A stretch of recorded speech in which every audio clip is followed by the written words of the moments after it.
అక్కడ రాజకీయ చైతన్యం మెండు.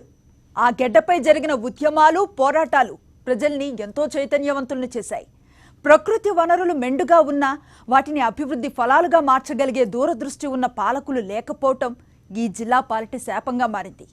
వైఎస్ ప్రారంభించిన వెలుగొండ ఇప్పటికీ పూర్తి చేయని వైఫల్యం ఇక్కడి జనాల్లో ఆగ్రహాన్ని పెంచుతోంది. కరువు, నిరుద్యోగం కారణంగా ఆకలి, ఆగ్రహం రెండూ ఈ జిల్లాలో ఈసారి ప్రజల తీర్పు ఎలా ఉండబోతోందనేది ఆసక్తిని కలిగించే అంశం.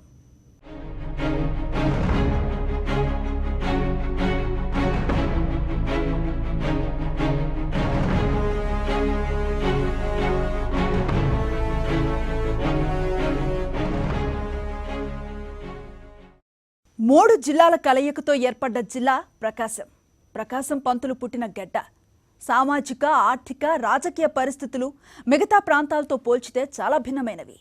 కరువు ఎక్కువ, సాగునీటి వనరులు తక్కువ. ఎంతోమంది పోరాట యోధులను కన్న ప్రకాశం జిల్లా రాజకీయ చైతన్యంలో ముందుంటుంది. రాష్ట్రంలో అత్యంత వెనుకబడిన జిల్లాల్లో మొదటి వరుసలో ఉంటుంది ప్రకాశం జిల్లా. కర్నూలు, నెల్లూరు, గుంటూరు జిల్లాల్లోని కొన్ని భాగాలను కలిపి 1970లో ప్రకాశం జిల్లా ఏర్పాటు చేశారు. ఆ తర్వాత 1972లో జిల్లాకు ఆంధ్రకేసరి టంగుటూరి ప్రకాశం పంతులు పేరును ఈ జిల్లాకు పెట్టారు. ప్రకాశం జిల్లా దాదాపు 1732 కిలోమీటర్లు విస్తరించి ఉంది. జిల్లాలో సుమారు 35 లక్షల జనాభా ఉన్నారు. ఇక జిల్లాలో మొత్తం ఓటర్లు 25,70,000కు పైగా ఉన్నారు. జిల్లాలో మొత్తం 12 నియోజకవర్గాలు ఉండగా అందులో 3 ఎస్సీ రిజర్వ్ నియోజకవర్గాలు. జిల్లా కేంద్రమైన ఒంగోలుతో పాటు కొండపి, కందుకూరు, కనిగిరి, దర్శి, గిద్దలూరు, మార్కాపురం, ఎర్రగొండపాలెం, సంతనూతలపాడు, అద్దంకి, పరచూరు, చీరాల నియోజకవర్గాలున్నాయి. వీటిలో ఎర్రగొండపాలెం, సంతనూతలపాడు, కొండపి ఎస్సీ రిజర్వ్ నియోజకవర్గాలు. మిగతా 9 జనరల్ కేటగిరీలో ఉన్నాయి. గత ఎన్నికల్లో జిల్లాలో వైఎస్ఆర్ కాంగ్రెస్ పార్టీ 6 స్థానాలు కైవసం చేసుకోగా టీడీపీ 5 స్థానాల్లో విజయం సాధించింది. మరో స్థానం నుంచి స్వతంత్ర అభ్యర్థి విజయం సాధించారు. బ్రిటిష్ దొరల తుపాకీకి తన గుండెను చూపి ఎదిరించిన ఆంధ్రకేసరి టంగుటూరు ప్రకాశం పంతులు పుట్టిన ఈ గడ్డ కరువు కాటకాలకే కాదు, పోరాటాలకు, ఉద్యమాలకు పెట్టింది పేరు. ఎంతో మంది పోరాట యోధుల్ని కన్న ప్రకాశం జిల్లా రాజకీయ చైతన్యంలోనూ ముందుంటుంది. చీమకుర్తి, బల్లికురువ, కనిగిరులలో గ్రానైట్ నిక్షేపాలు. చీమకుర్తి గ్రానైట్ కు ప్రపంచవ్యాప్తంగా పేరు. ప్రకాశం జిల్లాకు 103 కిలోమీటర్ల సముద్ర తీరం.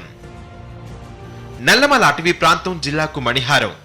జిల్లాలో ఎక్కువ మంది వ్యవసాయం మీద ఆధారపడి జీవిస్తున్నారు. చీమకుర్తి, బల్లికురువ, కనిగిరులలో గ్రానైట్ నిక్షేపాలు జిల్లాలో సంపద సృష్టికి మూలంగా చెప్పుకోవచ్చు. చీమకుర్తి గెలాక్సీ గ్రానైట్ ప్రపంచంలోనే ప్రఖ్యాతిగాంచింది. దాదాపు 103 కిలోమీటర్ల మేర జిల్లాకు సముద్ర తీరం ఉంది. తీర ప్రాంతంలో చేపలు, రొయ్యలు, ఉప్పు సాగు చేస్తుంటారు. సహజ వనరులకు కొదవ లేకపోయినా ప్రభుత్వ నిర్లక్ష్యం కారణంగా నేటికి ప్రకాశం జిల్లాలో కరువు తాండవిస్తోంది. పొట్ట చేత పట్టుకుని ఇక్కడి జనం నేటికి సుదూర ప్రాంతాలకు వలస వెళుతున్నారు. నీళ్లు ఇస్తామని చెప్పి రైతుల చేత పంట వేయించి ఎకరానికి 20,000 రూపాయలు, 25,000 రూపాయలు ఖర్చు పెట్టించి ఆ తర్వాత వరి ఎన్ను వచ్చేటటువంటి సమయంలో వరి గింజ పాలు పోసుకునేటువంటి సమయంలో నీళ్లు కాలువలు కట్టేసిన కారణంగా వేలాది ఎకరాల్లో రైతులు అనేటటువంటి వాళ్ళు కనీసం వడ్ల మేత కూడా రానటువంటి పరిస్థితి ఏర్పడి వాళ్ళు ఎంతగా నష్టపోయారు. వాళ్ళకి నష్టపరిహారం ఇచ్చేటువంటి విషయంలో ఏమి ఈ ప్రభుత్వం ముందుకు రాలేదు. ఇవ్వవలసినంత విస్తీర్ణంలో నీరు ఇవ్వని కారణంగా పశుగ్రాసానికి పనికొచ్చేటువంటి వరిగడ్డి లేని కారణంగా పశువుల్ని గత 4 సంవత్సరాలుగా అయిన కాడికి అమ్ముకుంటూ పోతా ఉన్నారు. ప్రధానంగా పశ్చిమ ప్రకాశంలో కరువు తాండవిస్తోంది. మరి ముఖ్యంగా గత 5 ఏళ్ల కాలంలో పశ్చిమ ప్రకాశం కరువు దెబ్బకు విలవెల్లాడుతోంది. కనిగిరి, గిద్దలూరు, మార్కాపురం, ఎర్రగొండపాలెం నియోజకవర్గాల్లోని రైతులు పీకల్లోతు కష్టాల్లో మునిగిపోయారు. వేసిన పంటలు నిలువునా ఎండిపోయాయి. గడ్డి లేని కారణంగా రైతులు పశువుల్ని తెగ నమ్ముకుంటున్నారు. తీవ్రమైన సాగునీరు, తాగునీటి కష్టాలతో ఇక్కడి రైతులు దిక్కుతోచని స్థితిలో పడిపోయారు. పశ్చిమ ప్రకాశం ప్రజల దాహర్తిని తీర్చేందుకు, బీడు భూముల్ని సస్యశ్యామలం చేసేందుకు దివంగత ముఖ్యమంత్రి వైఎస్ఆర్ వెలుగొండ ప్రాజెక్టుకు శ్రీకారం చుట్టారు.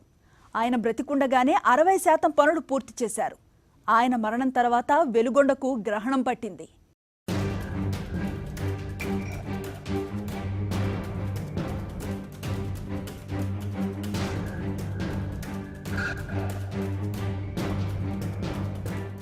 వెలిగొండ ప్రాజెక్టుతో ప్రకాశం జిల్లా ప్రజల జీవితాలు ముడిపడి ఉన్నాయి. ఈ ప్రాజెక్టు పూర్తయితే ప్రకాశం, కడప, నెల్లూరు జిల్లాల్లో సుమారు 4.5 లక్షల ఎకరాలు సస్యశ్యామలం అవుతుంది. దాదాపు 15 లక్షల మంది దాహార్తిని తీర్చవచ్చు. మంచినీళ్లు లేక కనిగిరి ప్రాంతం అల్లాడిపోతోంది. ఫ్లోరిన్ వాటర్ కారణంగా ఎంతో మంది జీవోత్సవాల్లా బతుకుతున్నారు. ఫ్లోరిన్ వాటర్, కలుషిత నీటి కారణంగా కిడ్నీ వ్యాధుల బారిన పడి చనిపోతున్నారు. జిల్లాలో ఏడాది కాలంలోనే 400 మందికి పైగా కిడ్నీ వ్యాధితో మరణించారంటే ఇక్కడి పరిస్థితి ఎంత తీవ్రంగా ఉందో అర్థం చేసుకోవచ్చు. ఇంత దారుణమైన పరిస్థితులున్నా వైఎస్ రాజశేఖర రెడ్డి మరణం తర్వాత వచ్చిన ముఖ్యమంత్రులు ఎవ్వరూ ఈ ప్రాజెక్టు పూర్తి చేయడంపై దృష్టి పెట్టలేదు. నిజంగా పశ్చిమ ప్రకాశం పట్ల ఈ ప్రభుత్వానికి ఎటువంటి చిత్తశుద్ధి లేదు. ఈరోజు పశ్చిమ ప్రకాశం వరప్రసాదం వంటి వెలుగొండ ప్రాజెక్టు పనులు మనం పరిశీలిస్తే మనకు ప్రభుత్వం ఆ ప్రాంతం పట్ల ఉన్నటువంటి నిర్లక్ష్య వైఖరి కళ్ళకు కనిపెట్టినట్టు కనిపిస్తుంది.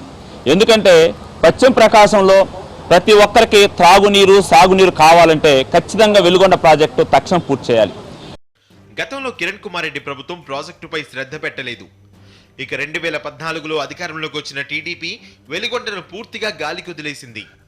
వైఎస్ఆర్ బతికుండగానే 2 టన్నెల్ పనులు 10 కిలోమీటర్లకు పైగా తవ్వితే ఈ 9 ఏళ్లలో కనీసం 5 కిలోమీటర్లు కూడా తవ్వలేని దుస్థితి. కనీసం రోజుకి 1/2 మీటర్ కూడా తవ్వని పరిస్థితి. ప్రస్తుతం మొదటి టన్నెల్ 18 కిలోమీటర్లకు గాను 15 కిలోమీటర్లు తవ్వారు. రెండో టన్నెల్ 18కి గాను కేవలం 10 కిలోమీటర్ల వద్ద పనులు నిలిచిపోయాయి. ముఖ్యమంత్రి చంద్రబాబు కమిషన్ల కోసం కాంట్రాక్టర్ను మార్చి తన బినామీ కంపెనీలకు ఇచ్చుకున్నారన్న ఆరోపణలున్నాయి. 5 ఏళ్లలో 10 గడువులు పెట్టిన ముఖ్యమంత్రి చంద్రబాబు ఒక్కసారి కూడా మాట నిలుపుకోలేదు.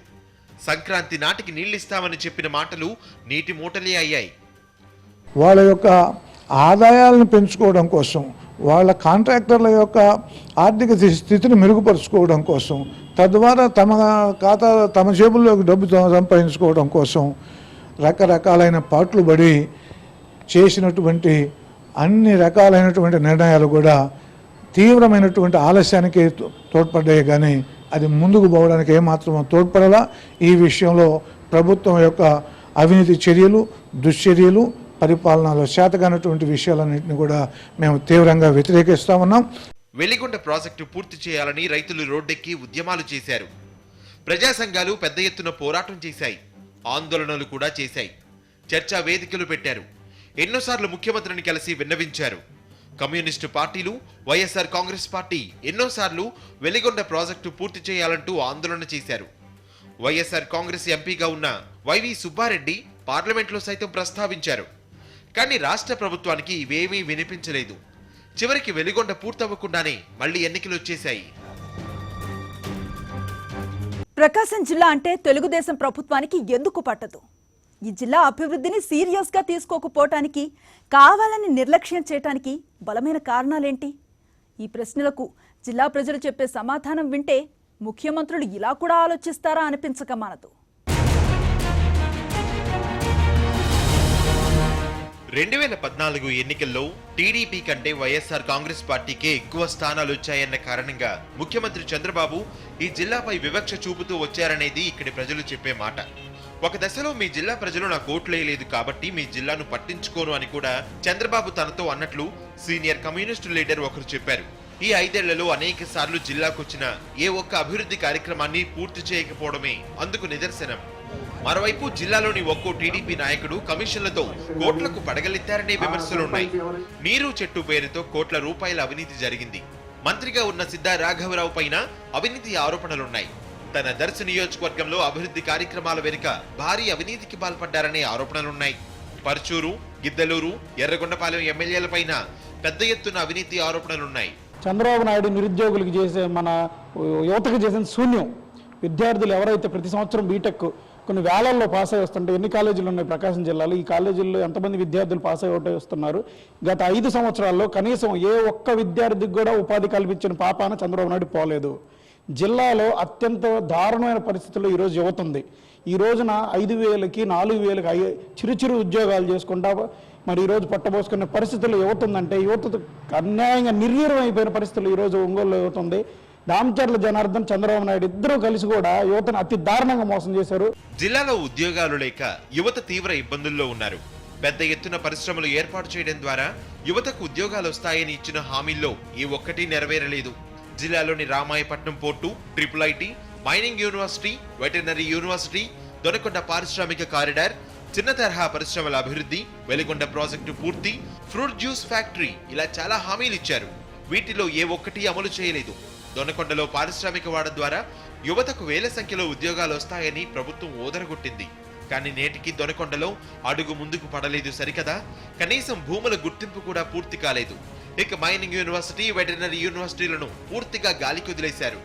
ఎన్నికలు సమీపిస్తున్న వేళ హడావిడిగా రామాయపట్నం పోర్టుకు, అక్కడే ఏషియన్ పల్ప్ అండ్ పేపర్ పరిశ్రమకు శంకుస్థాపన చేశారు. IIITకి శిలాఫలకం వేసి మరిచిపోయారు. నిరుద్యోగ వృత్తి ఎవరు అడిగారో, ఎందుకు అడిగారో తెలియదు. ఎవరు ఏ స్టూడెంట్ నిరుద్యోగ వృత్తి అడగడు, ఏ కుటుంబం కూడా అడగదు. ఒక కుటుంబం గడవాలంటే ఏదన్నా ఒక 20,000 రూపాయల శాలరీ వచ్చి ఏదన్నా ఒక ఉద్యోగం కల్పిస్తే కుటుంబం మొత్తం హ్యాపీగా ఉంటుంది. కానీ ఈరోజు నా పరిస్థితులు లేవు. జిల్లాలో ఒక్కటి కాదు, ఇప్పుడు ఎన్ని నోటిఫికేషన్లు వచ్చినాయి? ఒక్కటన్నా మంచి నోటిఫికేషన్ ఒక్కటన్నా వచ్చి పడిందా? డిఎస్సీలు అన్నారు, ఏదన్నా అయిందా? అవ్వలేదు. ప్రస్తుతం సాధారణ ఎన్నికల్లో విజయం సాధించేందుకు ఇటు వైఎస్ఆర్ కాంగ్రెస్, అటు టీడీపీ నాయకులు ప్రజల్లో తిరుగుతున్నారు. జిల్లా అభివృద్ధిపై చెప్పుకోవడానికి ఏమీ లేకపోవడంతో అధికార పార్టీ నేతలు ఎన్నికల ముందు హడావిడిగా పెంచిన పింఛన్లు, పసుపు కుంకుమ పేర్లు చెప్పుకుని ఓట్లు అడుగుతుంటే వైఎస్ఆర్ కాంగ్రెస్ పార్టీ నేతలు ప్రభుత్వ వైఫల్యాలే ప్రధానాస్త్రాలుగా ప్రచారంలో దూసుకుపోతున్నారు. నవరత్నాల ద్వారా ప్రజలకు భరోసా కల్పిస్తున్నారు.